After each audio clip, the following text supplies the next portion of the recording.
હુબલીમાં 180 કરોડના ખર્ચે નિર્મિત સ્પોર્ટ્સ કોમ્પ્લેક્સનું રક્ષા ખડસે દ્વારા નિરીક્ષણ. હુબલી કર્ણાટકમાં 180 કરોડના ખર્ચે નિર્મિત સ્પોર્ટ્સ કોમ્પ્લેક્સનું નિરીક્ષણ કેન્દ્રીય યુવા કાર્ય અને રમતગમત રાજ્યમંત્રી રક્ષા ખડસે દ્વારા કરવામાં આવ્યું. આ સ્પોર્ટ્સ કોમ્પ્લેક્સમાં વિવિધ રમતગમતની સુવિધાઓ ઉપલબ્ધ છે, જે સ્થાનિક અને રાષ્ટ્રીય સ્તરના ખેલાડીઓને તાલીમ અને સ્પર્ધાઓ માટે ઉત્તમ માહોલ પ્રદાન કરશે.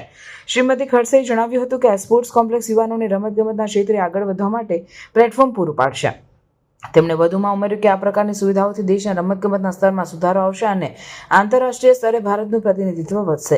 આ સ્પોર્ટ્સ કોમ્પ્લેક્સમાં ઓલિમ્પિક સ્તરની સુવિધાઓ જેમ કે ઇન્ડોર અને outdoor stadium, swimming pool, gymnasium અને ટ્રેક એન્ડ ફિલ્ડ સુવિધાઓનો સમાવેશ થાય છે.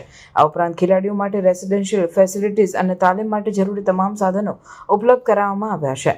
શ્રીમતી ખડસેએ જણાવ્યું હતું કે આ સ્પોર્ટ્સ કોમ્પ્લેક્સ માત્ર ખેલાડીઓ માટે જ નહીં, પરંતુ સ્થાનિક સમુદાય માટે પણ લાભદાયક સાબિત થશે, કારણ કે તે રમતગમતની પ્રવૃત્તિઓને પ્રોત્સાહન આપશે અને યુવાનોમાં સ્વસ્થ જીવનશૈલી વિકસિત કરશે.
Thank you.